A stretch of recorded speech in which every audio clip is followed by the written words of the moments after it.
Bueno, damos inicio a esta actividad de hoy en el marco del apoyo a los colegas que están prestando apoyo en tejerías.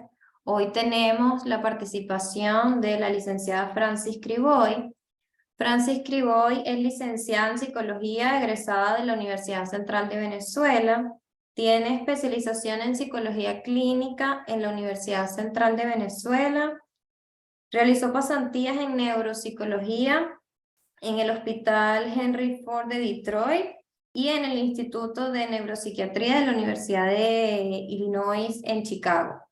Es profesora en la Escuela de Psicología de la Universidad Central de Venezuela, coordinadora del Diplomado de Neuropsicología Clínica de la Universidad Central y Centro Médico de Caracas.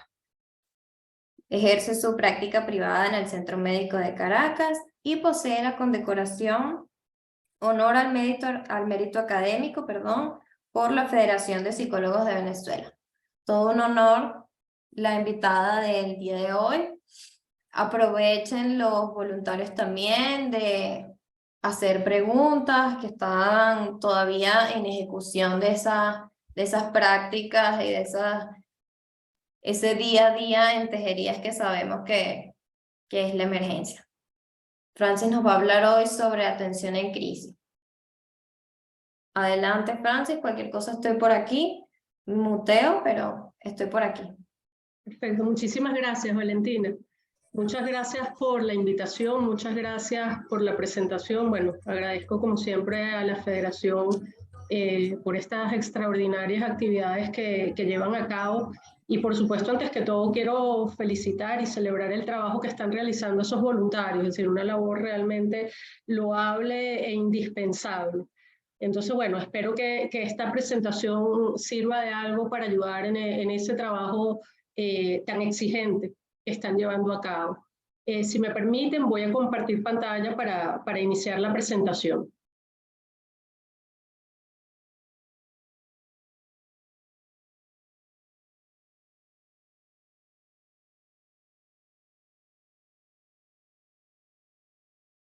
Ok, ¿están viendo la pantalla? Sí, perfecto. Perfecto, entonces comenzamos. Aquí un momentito. Ok, perfecto. Vamos entonces a hablar hoy acerca de lo que es la intervención en crisis. Lo primero que vamos a hacer es definir qué es el estrés. Y el estrés, bueno, ha tenido múltiples definiciones, yo les traigo aquí un par de ellas. Se dice que el estrés es una amenaza real o supuesta a la integridad fisiológica o psicológica de un individuo que resulta en una respuesta fisiológica y conductual. También ha sido definido como un estado de falta de armonía o de amenaza a la homeostasis. La respuesta adaptativa puede ser específica o generalizada. Así, una perturbación en la homeostasis resulta en una cascada de respuestas fisiológicas y comportamentales a fin de restaurar el balance homeostático ideal. Es decir, que el estrés es una reacción de alarma que le va a permitir al organismo responder al estresor de la manera más adaptada posible. Es decir, un factor estresante va a ser un estímulo intenso que va a excitar el sistema nervioso central y se van a generar toda una serie de reacciones fisiológicas particulares de esos sistemas que están programados para sobrevivir. Entonces, en principio, el estrés es una señal de alarma. Entonces, bueno, la persona tiene un nivel de funcionamiento, aparece un estresor, se van a activar toda una serie de mecanismos fisiológicos que por supuesto van a tener su repercusión en distintas áreas del funcionamiento del sujeto, pero una vez que este estresor se elimina o pasa, la persona debería restablecer su funcionamiento habitual. Entonces, cuando las cosas funcionan de esta manera, no hay ningún inconveniente. Estamos dotados genéticamente para poder afrontar el estrés. Es decir, el estrés está en nuestra cotidianidad. Recordemos que tuvimos que sobrevivir en medios sumamente hostiles, donde evolutivamente nos tuvimos que enfrentar a múltiples estresores y desarrollamos todos esos sistemas para afrontarlo. Entonces, mientras el estresor sea una cuestión puntual, no hay ningún problema. El sistema, el organismo, el ser humano está dotado para enfrentar ese estresor y volver a su sistema basal de funcionamiento. Mientras eso pase no hay problema. El problema es cuando este estresor es inusualmente intenso, inusualmente prolongado o repetitivo. Allí es cuando entonces van a aparecer la problemática, ¿no? y las diferentes manifestaciones que vamos a ir viendo a continuación. ¿Qué pasa cuando ese estrés no se va? Cuando ese estrés está allí o fue excesivamente intenso, que van a aparecer toda una serie de conductas y de manifestaciones, como por ejemplo, soledad, dependencia, desbordamiento emocional, pasividad, pensamientos repetitivos, confusión y percepción alterada de la realidad. Pueden aparecer todos juntos, pueden aparecer algunos de ellos dependiendo de cada sujeto, pero indistintamente cómo sea la combinación de estas manifestaciones, lo que va a conducir es a la impotencia. Es decir, la persona se va a sentir impotente de afrontar la realidad que está viviendo. Ahora, tenemos que entender por qué aparecen todas estas manifestaciones, es decir, por qué aparece toda esta variedad conductual cuando la persona se enfrenta al estrés. Y tenemos que hacer referencia a algunos aspectos biológicos. No quiero entrar mucho en el detalle de la fisiología, pero sí es importante que entiendan qué es lo que sucede, porque eso, por un lado, nos va a permitir comprender las manifestaciones, pero por otra parte también nos va a orientar desde el punto de vista de la intervención. Entonces sí es relevante conocer brevemente qué es lo que le pasa al organismo cuando se enfrenta a un estresor. Entonces, si se acuerdan un poquito de aquellas clases de neurofisiología y de neuroanatomía, recordarán que nuestro sistema nervioso central está compuesto por dos grandes áreas. El sistema nervioso de la vida de relación, que es consciente y voluntario, y el sistema nervioso autónomo, que es un sistema que se dispara sin que nosotros tengamos ningún tipo de control ni ningún tipo de conciencia de lo que está sucediendo. Este sistema nervioso autónomo se va a dividir en dos grandes áreas: el sistema nervioso simpático y el sistema nervioso parasimpático. Cuando nos enfrentamos a un estresor, se va a activar el sistema nervioso simpático, que va a producir toda una serie de reacciones, como por ejemplo dilatación de la pupila, inhibición de la salivación, es decir, boca seca, aceleración de los latidos cardíacos, relajación de la vejiga, y al final se va a producir adrenalina. Se va a producir una sustancia que es importante porque va a activar al organismo y va a permitir focalizar la atención en lo que nos resulta amenazante. Por el otro lado, tenemos el sistema parasimpático, que es el que calma, el que sosiega y que tiene todas las reacciones contrarias al sistema nervioso simpático, es decir, va a contraer la pupila, va a reducir los latidos cardíacos, va a permitir que se vuelva a activar la digestión, va a contraer nuevamente la vejiga. Entonces allí tenemos un sistema de equilibrio. Aparece el estresor, se activa el sistema simpático, y para que se acuerden de cuáles son las reacciones conductuales al sistema nervioso simpático, son todas las reacciones que precisamente son antipáticas, es decir, de malestar, de sensación de aceleración, de activación. Una vez que pasa esta activación, si el estresor es una cuestión puntual, va a entrar el sistema parasimpático, que va a calmar el organismo. Es un mecanismo que sucede de manera automática, sin ningún tipo de control, pero evolutivamente desarrollamos estas tres estrategias para volver a nuestro nivel basal de funcionamiento. Esto por un lado. Por otra parte, se activa otro gran sistema, que es lo que se llama el eje hipotálamo pituitario adrenal, es decir, lo compone el hipotálamo, la hipófisis o pituitaria y la corteza adrenal, que está por encima de los riñones.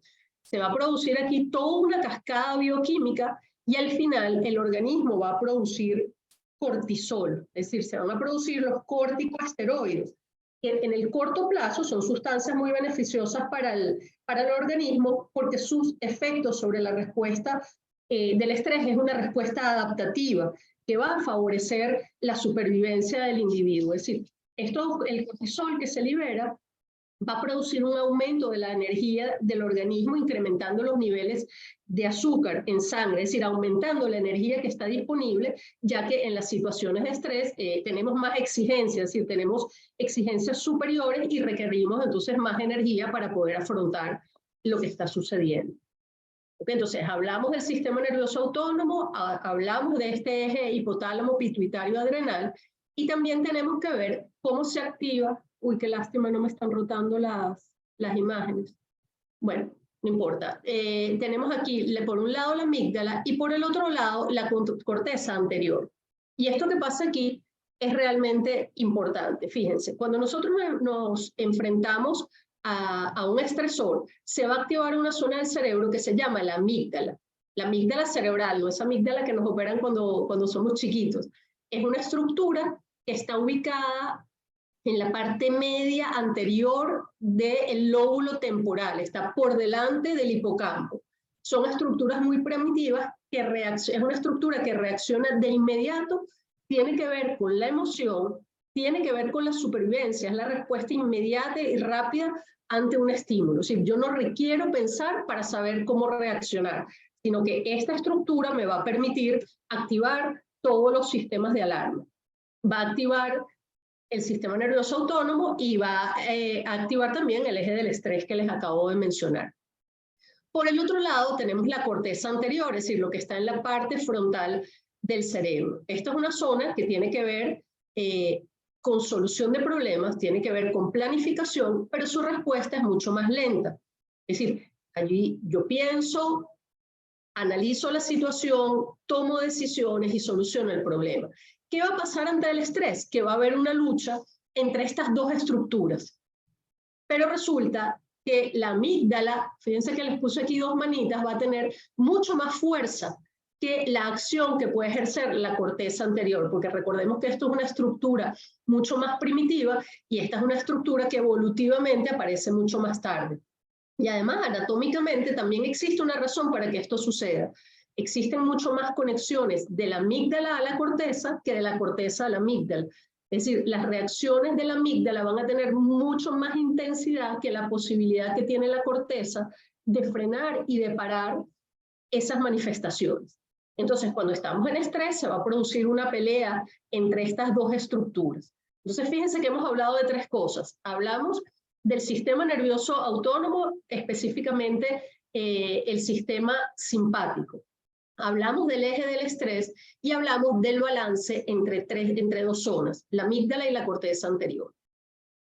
Estas son cosas que van a pasar automáticamente ante un estresor. Si el estresor desaparece, no pasa nada.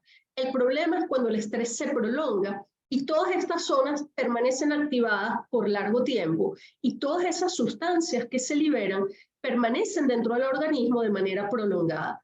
Cuando esto sucede, esto puede tener un efecto neurotóxico sobre el sistema nervioso. Es decir, por ejemplo, el mantener el cortisol elevado por mucho tiempo tiene consecuencias significativas. Por ejemplo, hay estudios en sobrevivientes del Holocausto, quizás una de las situaciones más terribles que ha vivido la humanidad. Esas personas, algunas de ellas fueron estudiadas después de haber pasado este evento, y se vio que la corteza del hipocampo se veía reducida, es decir, se había producido una atrofia de esa zona precisamente por los efectos que tiene el cortisol sobre ciertas estructuras del cerebro. En el hipocampo hay la mayor concentración de receptores de corticosteroides, entonces termina siendo una sustancia neurotóxica. Va a producir un agotamiento, además, encima del organismo, esta activación permanente, vamos a tener efectos sobre la memoria, sobre el aprendizaje. Los niveles altos de cortisol también se asocian a la aparición de depresión. Entonces, fíjense que mantener todos estos niveles de manera prolongada tiene efectos realmente adversos. Entonces, ¿cuándo hablamos de una crisis? Vamos a hablar de una crisis cuando el estado temporal de cuando hay un estado temporal de desorganización caracterizado por la incapacidad de la persona para manejar situaciones particulares a través de los mecanismos habituales de solución de problemas o debido a la pérdida de control emocional. Es decir, la crisis aparece no cuando aparece el estresor, la crisis va a aparecer cuando las exigencias externas rebasan las capacidades funcionales del individuo. Es decir, el individuo tiene toda una serie de recursos, bien sean intelectuales o emocionales, que le permite afrontar y manejar la realidad. Cuando el estresor supera a esos recursos, entonces es cuando vamos a hablar que estamos en presencia de una crisis. ¿Cuáles pueden ser las reacciones comunes ante las situaciones traumáticas? Bueno, por un lado vamos a tener reacciones fisiológicas que tienen que ver directamente con estos aspectos anatómicos y fisiológicos que hemos mencionado. Entonces vamos a ver un aumento de los latidos cardíacos y de la presión sanguínea, puede aparecer dolor en el pecho, tensión muscular, escalofríos, mareos, hiperventilación, dolores, temblores, malestar, malestar gastrointestinal. Vamos a tener también respuestas cognitivas. La persona va a tener falta de capacidad para concentrarse, pueden aparecer olvidos, va a aparecer confusión y desorientación, dificultad en la toma de decisiones. Recuérdense que precisamente es la estructura de la cual depende la toma de decisiones la que tiende a apagarse cuando estamos en una situación de crisis. Aparece sugestibilidad y vulnerabilidad, baja eficiencia, sensación de pérdida de control, hipervigilancia y pensamientos perseverativos del evento traumático. Esto es algo muy propio de las personas que han sido expuestas a situaciones extremas. Vamos a tener respuestas emocionales como ansiedad, negación, disociación, horror, sensación de vacío y soledad, rabia, hostilidad, depresión, sentimientos de culpa o tendencia a culpar a otros. Vamos a tener respuestas conductuales como falta de comunicación, aislamiento. Paso esto rapidito porque, bueno, esto es como muy accesible. Movimientos erráticos, impulsividad, conducta antisocial, respuestas exageradas. Entonces, bueno, vamos a tener toda una serie de manifestaciones que van a ser variables, no es que van a aparecer todas al tiempo ni que van a aparecer por igual en todas las personas. Estas manifestaciones se van a combinar de manera muy particular en cada individuo. La intensidad, la combinación de las manifestaciones va a depender de dos aspectos. Un aspecto externo que tiene que ver con las características de la situación. Es decir, cuán intensa fue, cuán prolongada fue, cuántas veces se repitió la situación. Eso por un lado. Pero por otra parte tiene que ver con las características propias del individuo. Es decir, con qué recursos cuenta esta persona, cómo ha sido la historia particular de este individuo. Esta es una persona que ha tenido las necesidades básicas satisfechas, que ha contado con una familia, que pudo desarrollar estrategias de resiliencia o no, o es todo lo contrario. Y un punto que es relevante conocer en estas personas que han sido sometidas a trauma es si han tenido experiencias traumáticas previas. Se sabe que aquellas personas que han tenido experiencias recurrentes son mucho más vulnerables ante una situación traumática. Entonces, esto es un dato relevante.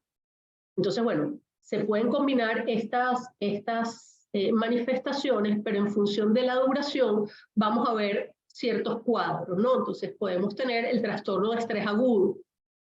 Según el DSM, este trastorno se refiere a la exposición a la muerte, lesión grave o violación sexual en una de las siguientes maneras. Fíjense, el trauma o la situación de estrés puede aparecer, bien sea porque somos las personas directamente afectadas, o puede suceder también porque la persona ha estado en presencia de lo que ha ocurrido o tiene conocimiento de lo que sucedió. Es decir, el trauma puede ser directo, pero puede ser indirecto también. Entonces, esto nos tiene que llamar la atención porque tenemos que estar alertas a todas aquellas personas que potencialmente pueden desarrollar un síndrome como este. Pero puede suceder también por exposición repetida a detalles escabrosos, como por ejemplo lo que le sucede a los socorristas que están expuestos a recoger restos, a recoger cadáveres, que es una experiencia que en sí misma se puede convertir en una experiencia traumática. Bueno, el DSM hace todo un listado de síntomas de intrusión, es decir, que los recuerdos aparecen una y otra vez en la mente de la persona. Puede aparecer como pensamiento o puede aparecer en los sueños. Puede ser que hayan reacciones disociativas donde la persona siente como si la situación traumática se estuviera repitiendo. Perdón. Pueden haber estados de ánimos negativos, hay como una incapacidad para sentir emociones positivas. Van a haber síntomas disociativos, síntomas de evitación. La persona evita sus pensamientos, pero también puede evitar esos estímulos que se pueden haber asociado a la experiencia traumática. Pueden ser olores, pueden ser sonidos, pueden ser lugares. Y van a aparecer todos unos síntomas de alerta, de hiperactivación. Entonces va a haber alteración en el sueño, suele haber un comportamiento irritable, hipervigilancia, es decir, la persona está hiperalerta, como controlando que no vuelva a aparecer alguna situación adversa. Y eso, por supuesto, va a producir dificultades en la concentración o pueden haber respuestas de sobresalto exageradas. ¿Qué es lo que caracteriza el trastorno de estrés agudo? Que la duración va entre 3 días y 1 mes.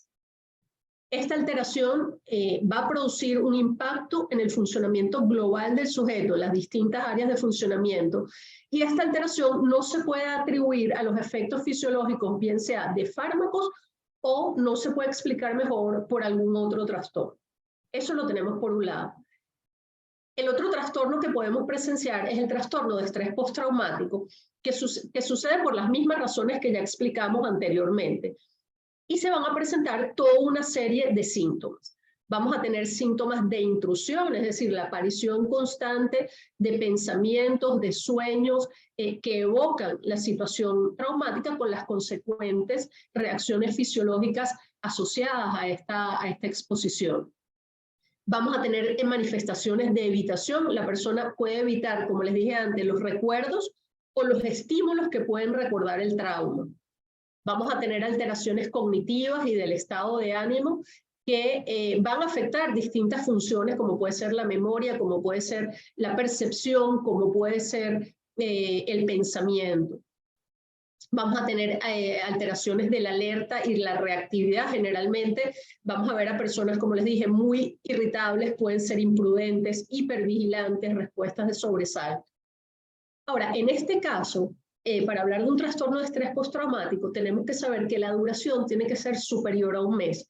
Igualmente, por supuesto, va a producir alteración en el funcionamiento global del sujeto y no podemos explicar esto por otras razones que no sea directamente el evento traumático. Entonces, fíjense lo que sucede, que vamos a tener un continuo. Vamos a tener un continuo desde la reacción aguda al estrés, que es la respuesta natural que el 99% de las personas van a desarrollar ante un evento traumático. Pero la duración de esta reacción aguda al estrés no debería durar más de 2 o 3 días. Cuando esta reacción se prolonga de los 4 o 5 días hasta el mes, entonces estamos en presencia de un desorden agudo de estrés. Si esto se prolonga entre 1 mes y 1 año, estamos en presencia de un trastorno de estrés postraumático. Pero si se prolonga por más de 1 año, entonces estamos en presencia de estrés crónico. Entonces, bueno, aquí tenemos todo un continuo que nosotros debemos monitorizar en cada una de las personas que van a ser atendidas. Algunas personas solamente presentan la reacción aguda al estrés, que es lo normal, que es lo esperado. Alrededor de un 30% de las personas suelen desarrollar un trastorno de estrés agudo y entre el 10 y el 15% va a desarrollar un trastorno de estrés postraumático. Ya el estrés crónico es una proporción un poquito más pequeña y por supuesto las intervenciones van a ir variando en función de la duración de las manifestaciones. Entonces, ¿cuál sería el objetivo de la intervención? Ya conociendo todos estos aspectos teóricos. Lo más importante es ayudar a la persona a restablecer su capacidad funcional, es decir, que la persona pueda volver al nivel previo de funcionamiento. Tenemos que ayudar a mejorar la capacidad de la persona para lidiar, para afrontar con la situación. Tenemos que aliviar todos esos sentimientos y acelerar el proceso de recuperación tras el impacto traumático.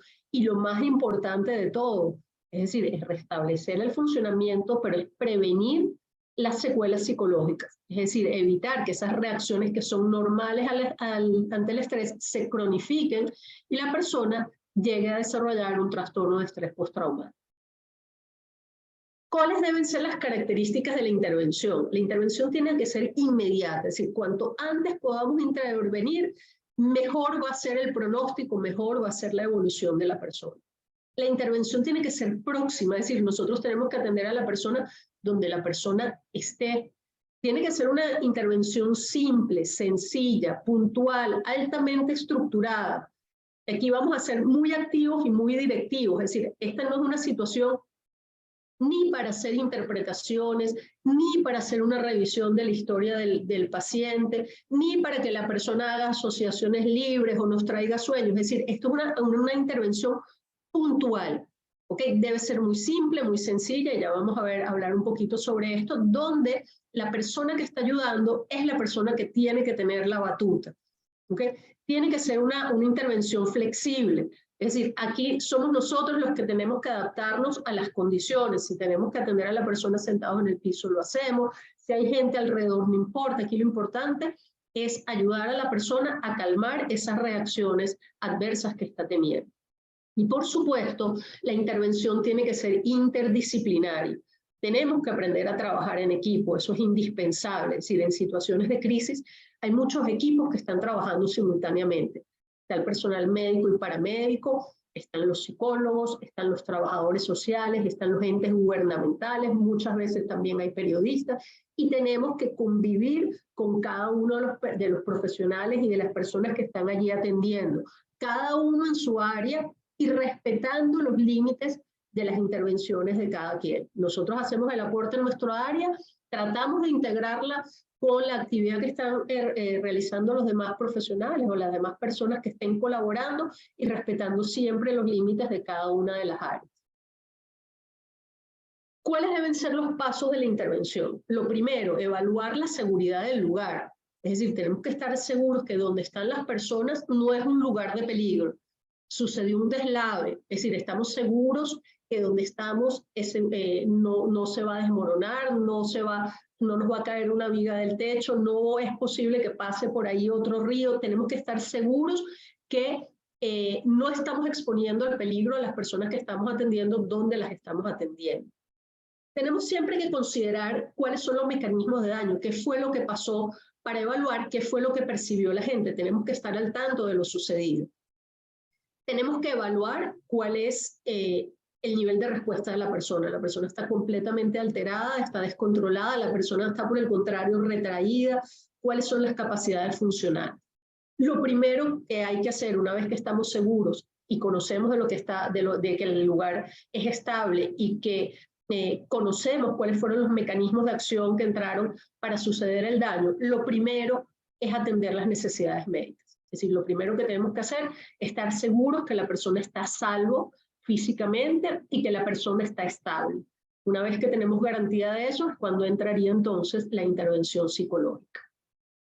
Y tenemos siempre que observar e identificar quiénes han sido esas personas que están expuestas al trauma, es decir, cuáles son las víctimas secundarias, no solamente las personas que padecieron directamente del evento traumático, sino todas aquellas personas que potencialmente estuvieron expuestos, como ya lo habíamos señalado anteriormente.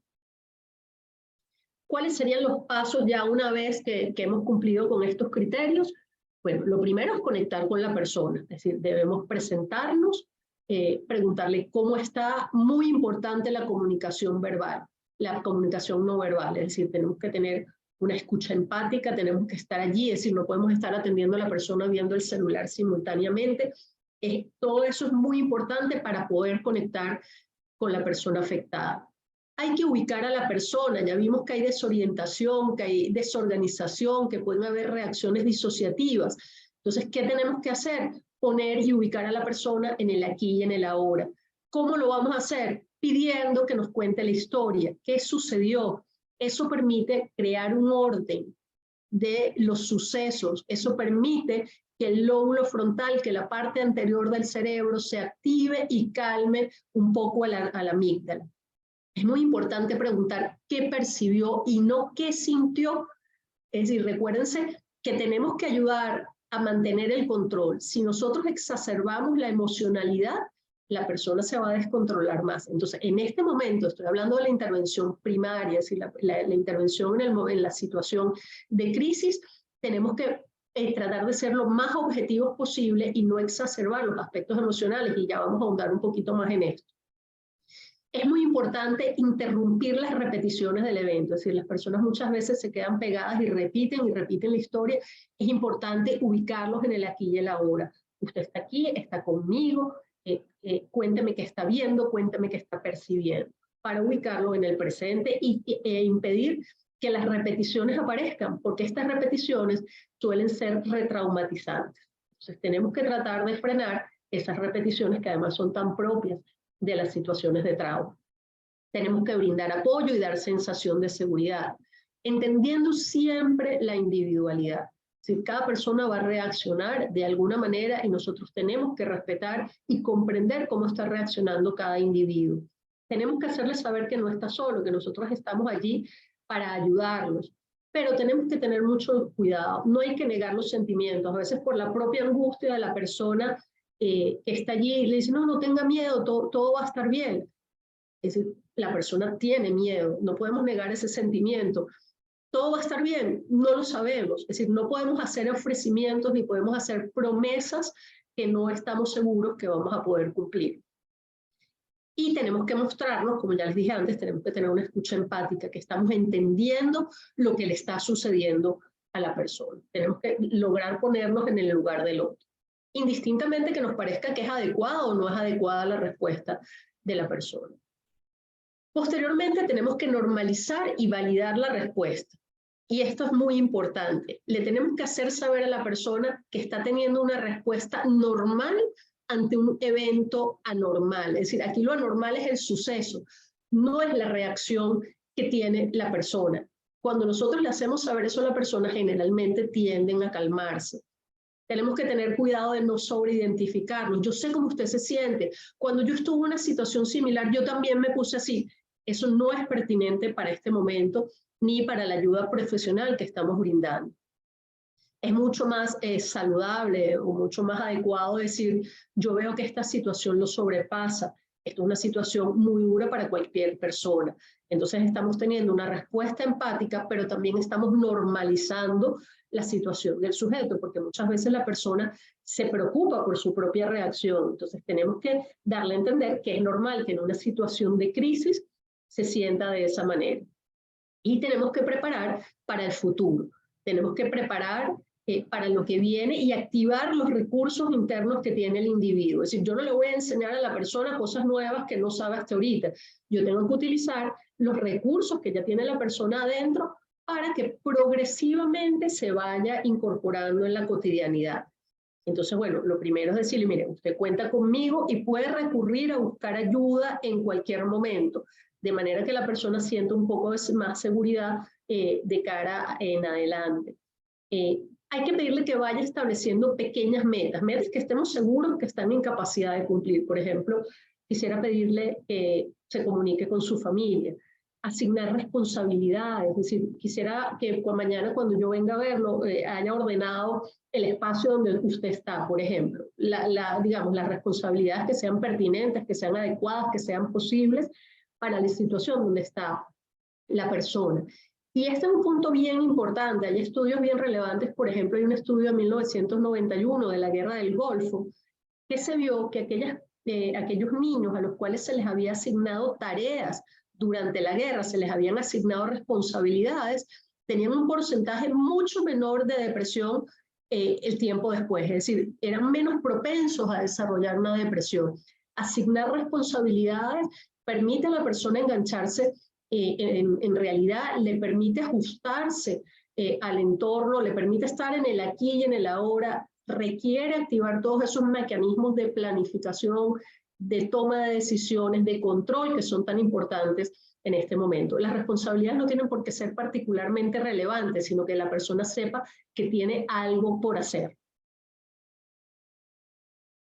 Quisiera mostrarle estos diagramas que me parecen sumamente interesantes y relevantes para que ustedes entiendan por qué no debemos activar la comunicación afectiva, es decir, cómo se siente, pobrecito. Y quizás suene un poco frío lo que voy a decir, quizás vaya un poco en contra de lo que uno haría naturalmente en una situación como esta, pero recuérdense que en este momento estamos actuando como profesionales y que tenemos que tener las mejores intervenciones en base al conocimiento que hemos hablado, digamos, hasta ahorita, ¿no? Cuando la persona se enfrenta a una situación traumática, evidentemente aparece el estrés. Cuando aparece el estrés, se activan todos estos mecanismos que hablamos, sistema simpático, eje del estrés, se activa de inmediato la amígdala. La amígdala responde de manera instantánea. Recuérdense que cuando se activa la amígdala, se apaga la corteza prefrontal, todo lo que nos permite pensar, tomar decisiones. Entonces, ¿qué va a suceder? Si yo estoy activando la amígdala, se va a reducir la capacidad funcional de la persona, va a ser mucho menos eficiente. La sensación de impotencia se va a exacerbar y la experiencia se va a interpretar como mucho más angustiosa y lo que voy a hacer es preservar el círculo vicioso del estrés con un aumento de la percepción de la impotencia. Entonces estoy teniendo un efecto adverso, contrario a lo que yo quiero lograr. Entonces, ¿qué es lo que se propone?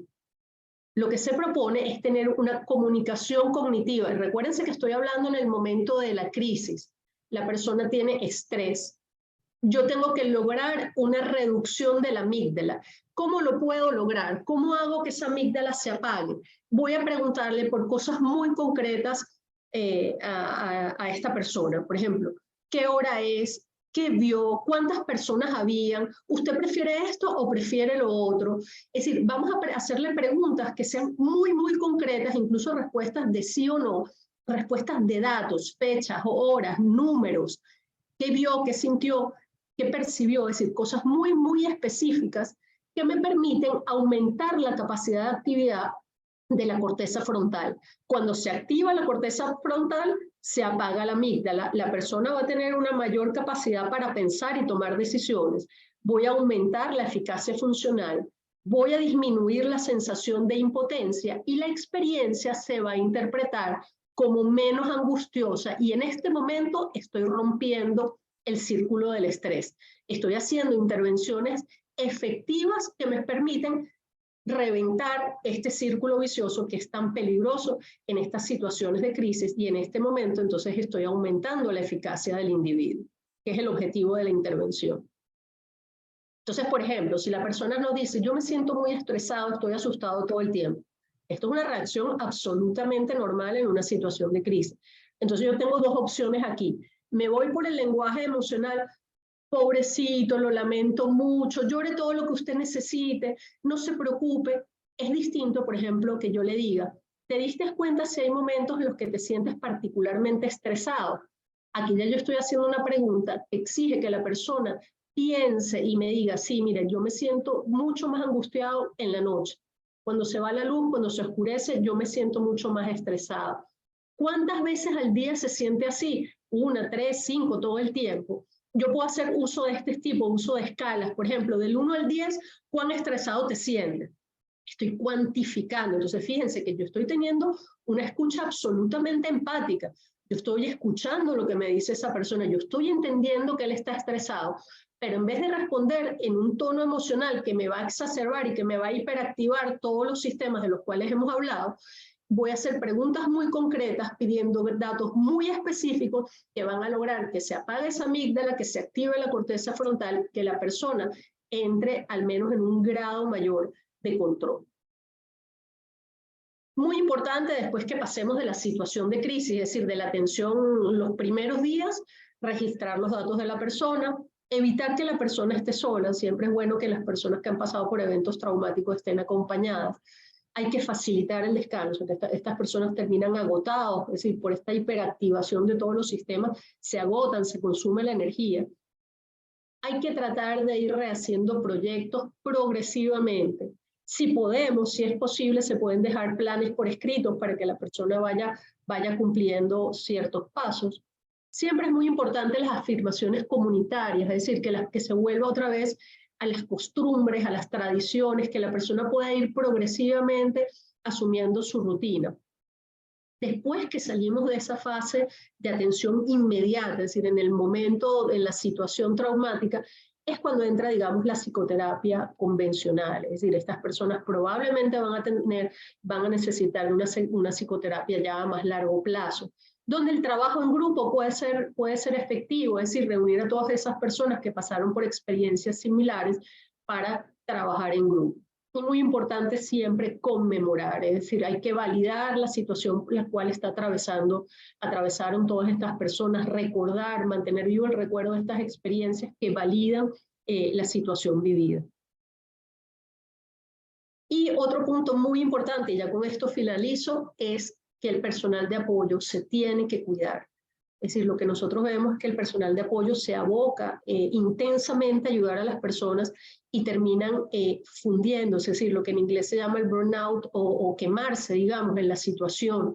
Eso lo vemos recurrentemente, entonces es muy importante descansar, es muy importante hacer turnos.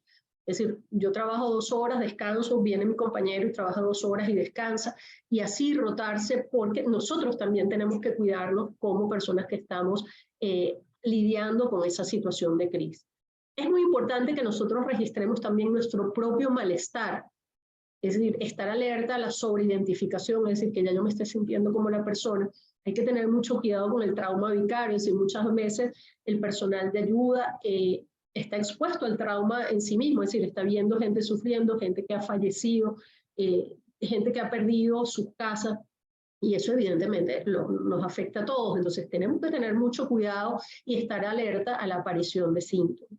Es muy importante tener un balance y evitar el aislamiento, es decir, las personas que están en la atención de personas en situación de riesgo tienen que desconectarse por algún momento de esa situación y ponerse en contacto con cosas que sean de su agrado, de su gusto, con actividades, comunicarse, conectarse con otras personas que estén fuera de la situación. Y siempre muy, muy importante el trabajo en equipo. Es decir, la organización, el ensamblarse con los otros profesionales o con las otras personas que están en ayuda. Y para finalizar, quiero decirle que la mejor manera de brindar apoyo ante una situación traumática es estar preparado. Y creo que en eso la Federación de Psicólogos de Venezuela está haciendo un trabajo extraordinario con esta serie de charlas que han organizado para todos los voluntarios y para el público en general, bueno, con profesionales que ya vi la lista muy destacado, así que es una gran oportunidad para estar preparados para poder lidiar con situaciones como las que se están viviendo en las tejerías, lamentablemente. Muchas gracias.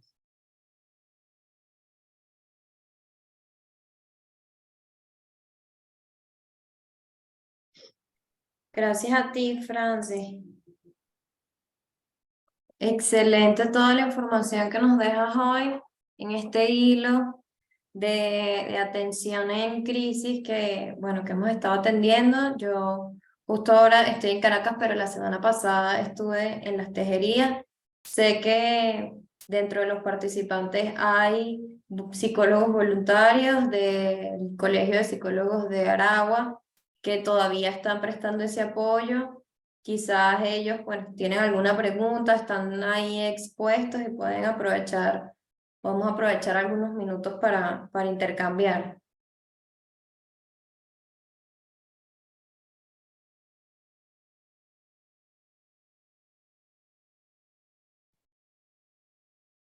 A ver si alguien se anima a compartir como esa experiencia.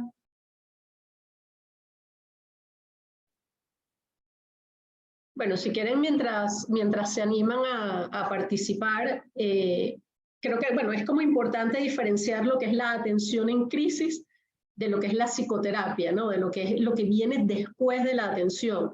Es decir, son 2 formas de abordaje distintos, son 2 exigencias diferentes. Uno es la atención de la emergencia y de restablecer el funcionamiento del individuo. La psicoterapia viene después de esto, es decir, una vez que la persona ya está centrada y que vamos a tener que atender todas las secuelas que quedan de estas situaciones traumáticas que sabemos que son realmente, pueden llegar a ser realmente severas y prolongarse en el tiempo. Entonces allí es cuando viene la intervención pausada, calmada, con tiempo prolongada, es decir, las situaciones de trauma no ceden inmediatamente. No remiten con facilidad, dejan secuelas muy, muy importantes y secuelas a muy largo plazo. Entonces allí es cuando la psicoterapia tiene importancia, incluso allí es cuando la evaluación tiene mucha importancia. Es decir, hay toda una serie de parámetros que están establecidos de los hallazgos que se pueden encontrar en las evaluaciones en casos de experiencias traumáticas. Entonces, bueno, sepan que hay toda una serie de recursos a los cuales las personas pueden recurrir una vez que pase la emergencia. Ahorita todavía estamos en la emergencia, digamos. Algunas personas probablemente ya salieron de la emergencia dependiendo de sus recursos, dependiendo de las vivencias, pero hay otras que no. Entonces, esas son las personas que, por eso destaco mucho la parte del seguimiento, porque aunque el trauma cese, las secuelas quedan. Es muy importante estar alerta a eso para poder hacer seguimiento y poder seguir ayudando a estas personas. Es decir, hay que hacer la referencia, no tienen que ser ustedes mismos, Se pueden hacer referencias a centros establecidos donde las personas puedan recurrir. Okay. Por aquí vi una pregunta que dicen cómo existen, hacemos para que la persona esté en el aquí y en el ahora, y mencionan una de ellas que es el grounding, que es qué es lo que la persona está sintiendo, ¿sí? Que ve, que oye, que huele, que tenga la sensación de poner los pies sobre el piso, de estar sentada y tener los pies apoyados. Es decir, esas son estrategias que le permiten a la persona centrarse en el aquí y en el ahora. Y también el poder contar de manera hilada y en secuencia una historia. Muchas veces cuando le preguntamos en el momento de la crisis a la persona que pasó, nos cuenta una historia totalmente desorganizada. Es decir, va adelante, va atrás, salta, es decir, no hay capacidad de hacer una secuencia. Cuando nosotros le ordenamos o ayudamos a ordenar esa secuencia, también estamos ubicando a la persona en el aquí y en el ahora.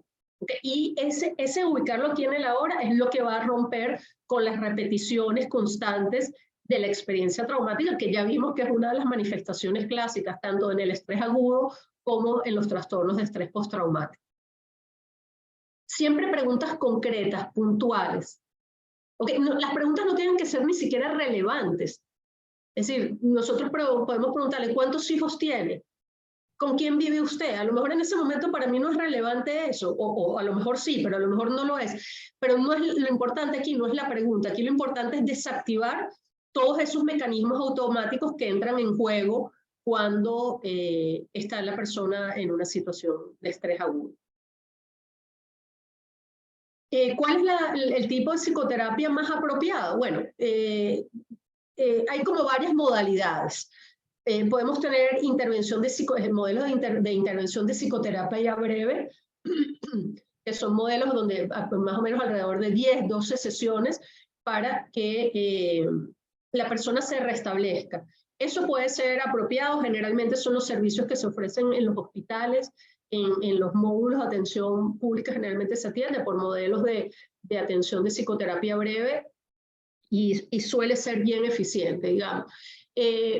Muchos de los materiales hablan siempre de la terapia cognitivo-conductual para como eliminar un poco esas cogniciones particulares, esas repeticiones, esa percepción, generalmente esa sensación de daño, es decir, de percepción negativa de sí mismo, ¿no? Entonces, bueno, se puede trabajar desde el punto de vista conductual. Sin embargo, cuando ya son las secuelas severas del trauma, los abordajes psicoanalíticos suelen ser muy importantes y muy eficientes. Es decir, no dan respuesta inmediata, requieren un poco más de tiempo, pero nos permiten abordar aquellas secuelas más profundas, que son las que yo les digo que quedan a largo plazo y que en eso las pruebas, por ejemplo, el test de Rorschach, suele ser una prueba muy útil para evaluar las secuelas a largo plazo del trauma, donde existen cosas muy definidas que pueden aparecer en esa evaluación. Entonces, fíjense que tienen allí todo un abanico de opciones que se deberá seleccionar en función de las necesidades y las posibilidades que tenga cada quien. El psicólogo mencionaste una cosa muy importante. El trabajo en equipo es indispensable y lamentablemente a veces nosotros adolecemos de esa capacidad. Es decir, tenemos que aprender. De aquí nadie es héroe. Héroes somos cuando nos podemos integrar al equipo y podemos ayudar de la mejor manera posible a la persona. Aquí nosotros estamos en segundo plano. Aquí lo importante es que la persona esté bien. Y para que la persona esté bien requiere de la atención de cada una de las personas que se involucran en la participación. Ya les dije, fundamental que la persona, el estado físico esté bien. Es importante los periodistas que denuncien la situación, que informen de lo que está sucediendo. Es importante los entes gubernamentales que son los que van a atender toda la parte estructural. Aquí todas las personas son importantes. El trabajo en equipo es indispensable y el autocuidado es fundamental, se nos olvida. Y eso ha pasado una y otra vez en las diversas situaciones lamentables que han tocado vivir en nuestro país, por el afán de ayudar, a veces incluso por la carencia de profesionales que estén a la orden para ayudar, las personas se queman en el proceso. Y eso hay que cuidarlo mucho. Es decir, es tan importante cuidarse uno como cuidar al otro. Entonces, siempre el autocuidado es importante. Activar el nervio vago con ejercicio. Sí, es decir, todas las técnicas de respiración, meditación, es decir, eso puede ser importante, la respiración puede ser una estrategia importante incluso en el momento de la crisis, es decir, para bajar un poco el nivel de ansiedad, la hiperactivación, sí pueden ser estrategias relevantes en la atención en crisis. Sí, esto ya lo contestamos. Buenas tardes, resultados.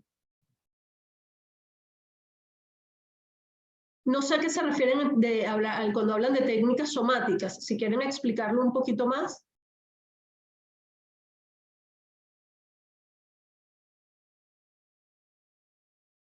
Anabel.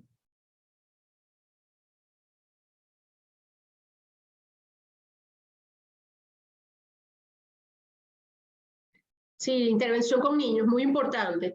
Yo les diría que la intervención con niños es más o menos, es decir, el esquema es el mismo. Hay que situarlos en el aquí y en el ahora, hay que brindarles seguridad, hay que acompañarlos, pero los niños tienen más dificultad en expresar lo que está sucediendo.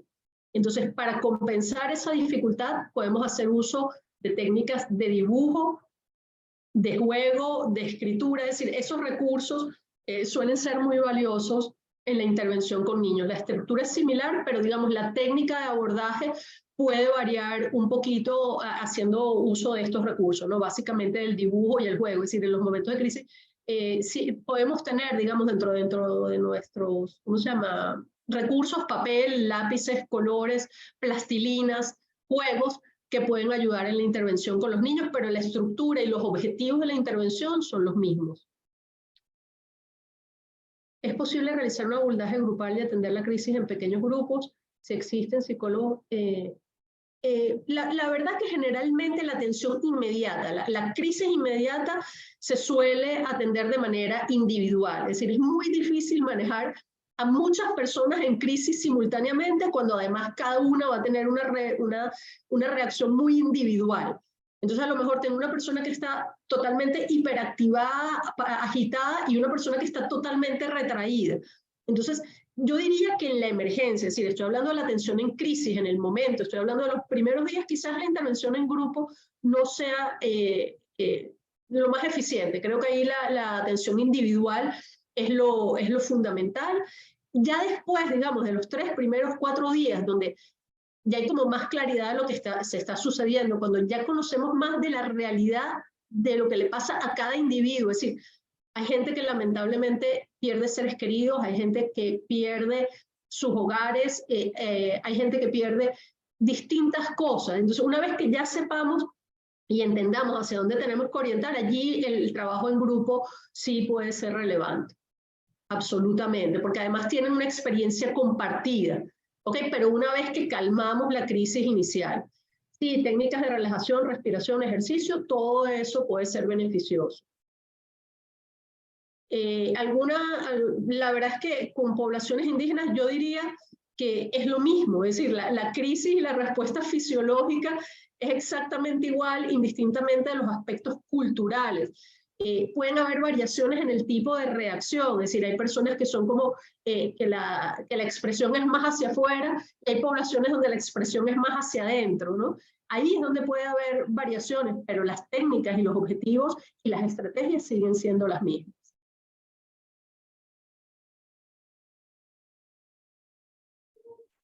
Justo hace 2 días se cumplió el mes desde que sucedió la tragedia en Las Tejerías, por ejemplo. Correcto. Y tenemos intervención fija, constante, individual, grupal, comunitaria, desde hace 15 días y 15 días más que está planificado. De verdad que excelente, y mis respetos por ese trabajo tan maravilloso que están llevando a cabo. Es decir, realmente es loable lo que están haciendo y tiene que ser destacado. Realmente, y creo que has mencionado algo muy importante, que es lo que es la atención sistémica, ¿no? Es decir, vamos como de lo más pequeñito a lo más grande, el individuo, el grupo, la familia, la comunidad, el Estado. Es decir, sería ideal poder hacer intervención en todos esos niveles, porque digamos, hasta la persona que no le pasó, afortunadamente no le pasó nada, pero que vive en el mismo estado, igual está en una sensación de vulnerabilidad. Entonces, también hay que tener algún tipo de acceso a estas personas, que puede ser, por ejemplo, como les decía, a través de las validaciones de costumbres, de tradiciones comunitarias. Es decir, que podamos tener acceso a toda esa población. Creo que lo están haciendo muy bien. Muchísimas gracias, Francis, por este tiempo. El tiempo, la charla, toda la información.